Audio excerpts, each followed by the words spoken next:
好啦，咁啊今日咧就啱啱出咗呢個屯赤隧道啊，要出發去呢個 Asia World Expo 啊。其實我自己咧第一次去嘅，因為我自己就比較少睇演唱會之類嘅一啲活動。因為今日咧就要參加一個 Long 展有關嘅盛事，叫做香港國際馬術盛典啊。我都係第一年參加嘅呢一次。聽講咧隔離嗰個露天停車場都已經唔可以再泊，最近呢都只可以泊 Eleven Skies 北翼嗰邊啦。咁啊，香港非常可惜嘅一個地產項目 Adrian 鄭志剛嘅 Baby 啊，個概念咧其實就好好嘅，喺機場隔離又有呢個 Asia World Expo 嘅加持，可惜咧就生不逢時啊，非常之可惜。嚟到原來都仲要行一大段路嘅，嗱我太太咧呢個反而咧比我更加之緊張，平時佢係龜速咁移動，今日竟然好快好快，包括我女女都係好慢，平時行咁啊行咗好遠好遠，終於到去到呢個 check in 嘅 area 啦。咁我哋就先趕咗去 Arena 呢個會場先，因為即將有晏晝嘅 section 要開始啦。其實 Long 展同馬咧都幾有淵源嘅，因為呢個淵源咧都超過100年。當然亦都唔少得馬術嘅呢個活動啦，因為 Long 展一直都覺得咧馬術咧同埋牌子嘅定位咧都非常之符合 elegance 啦、tradition 同埋 performance 嘅，所以 Long 展同馬咧已經結下咗一個不解之緣。咁下星期咧就過年啦，咁啱咧2026年亦都係馬年，所以今年特別之有意義啦。先祝大家馬年買多啲錶先啊！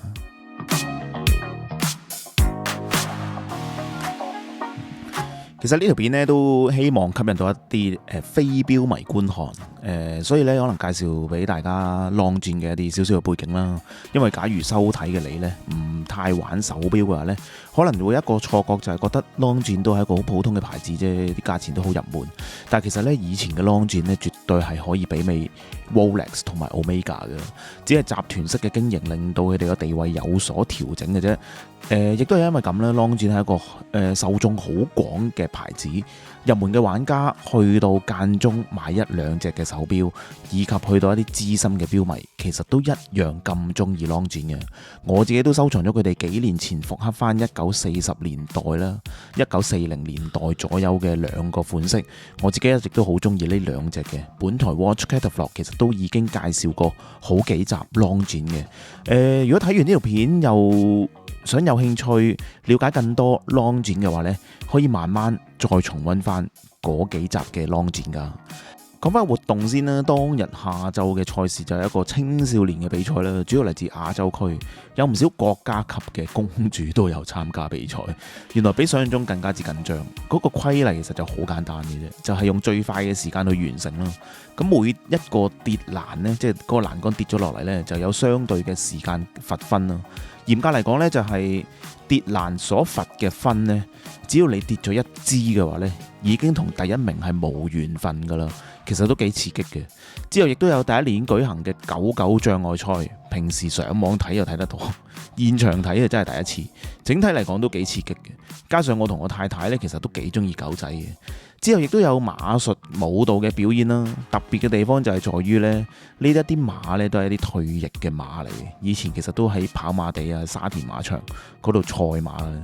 之後亦都有一個好有趣嘅環節，就係 Pony 小馬嘅表演。我開頭都以為係跳欄，點知原來係熱鬥小馬添。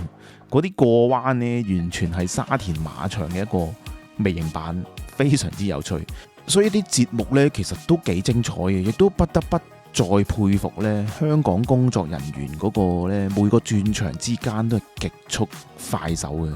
香港呢方面真係好犀利，好犀利。之後呢，有45分鐘嘅 break time 啦，咁可以去到出邊嗰啲 hall再慢慢咁睇啦。其實只係得 Arena 有座位嘅嗰啲部分呢，先至係收費嘅啫。其餘嘅呢一啲 hall 呢，全部都係免費入場啊，都幾誇張。嗱，有古董車睇啦，有馬相關嘅藝術品啦，竟然仲撞到 Carlos 古典場添，我都唔知佢喺度。出片嘅呢一日呢，其實都已經拍咗 Carlos 嘅呢個錶迷訪問，記得訂閱呢，之後就唔會錯過啦。亦都係一個上顏色嘅活動啦，同小朋友一齊玩。嗱，Watch Catalog 嘅馬，你話幾犀利？之後仲會出現咗呢個大 screen 上邊添，亦都有唔少同馬相關嘅一啲 booth 啦。當然亦都有 Longines 嘅專櫃。手錶嘅錶款我呢度就唔詳細介紹啦，因為今集都係想集中翻講翻 Longines 同馬術嘅呢一個盛典嘅。柳太太當日都帶住隻 Longines 以示支持啊，好 classic elegant 嘅一個款式，好襟睇個款式，仲有一個 Kids Zone 啦，即係小朋友玩嘅個地方啦，所以我覺得呢，成日反而小朋友係最開心嘅。完咗個 break 啦，咁啊翻返去 Arena 嗰個會場咧，又有一個跳欄嘅表演。不過今次咧就唔係馬啦，而係人走去跳，都幾誇張。緊接落嚟就係一個專業級嘅5星級難度跳欄啦，個欄都有1.5米高啊，都幾誇張。比賽嘅方法一樣，最快加上零失誤咧，先至可以攞到冠軍。加上嗰個欄杆嘅數目咧都比較多，跳某一啲欄嘅時候咧，為咗爭取更快嘅時間咧，專業嘅騎師們咧都係用一個高水準咁樣咧，運用一個窄角度咧，成件事都幾驚險。特別是喺呢個10號嘅欄咧，最好睇嘅一個欄。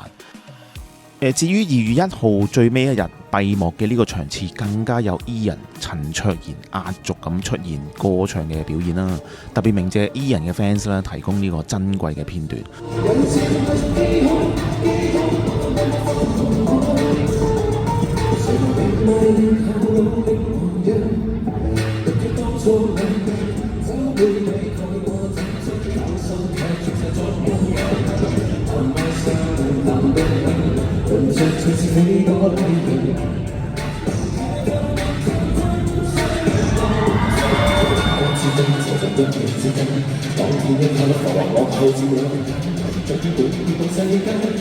我自己覺得咧，Ian 都算係同手錶嘅代言都越嚟越多。最近有啲電視嘅節目啦，即係 V 字頭嗰個啦，唔講咩節目啦。Ian 都係比較偏向於同手錶相關嘅一啲題材。我自己覺得佢嘅形象其實都幾符合手錶嘅呢個感覺，證明牌子嘅眼光都係對的嘅。希望有朝一日我錶科嘅我啦，可以訪問一下 Ian 啦。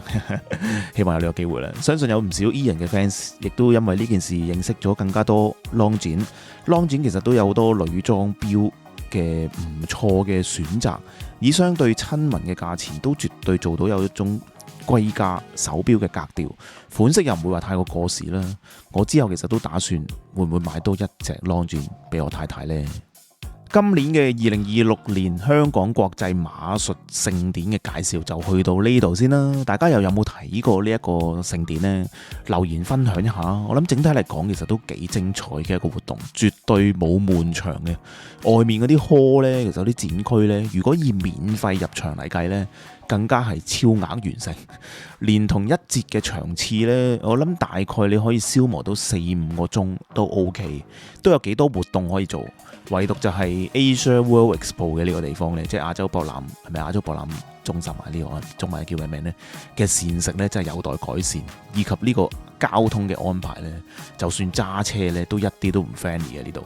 希望你中意今集，記得訂閱 Watch Catalog 錶科。我係一個以廣東話為主，盡量用一個輕鬆嘅手法，多角度去介紹有趣好玩嘅手錶牌子啦。暫時仍然係一人團隊製作嘅啫，冇錯。開台去到依家呢，都仲係一個人製作，更加需要大家支持訂閱啦。再次祝大家馬年賺多啲錢，買多啲手錶啦！我哋下一集再見，拜拜。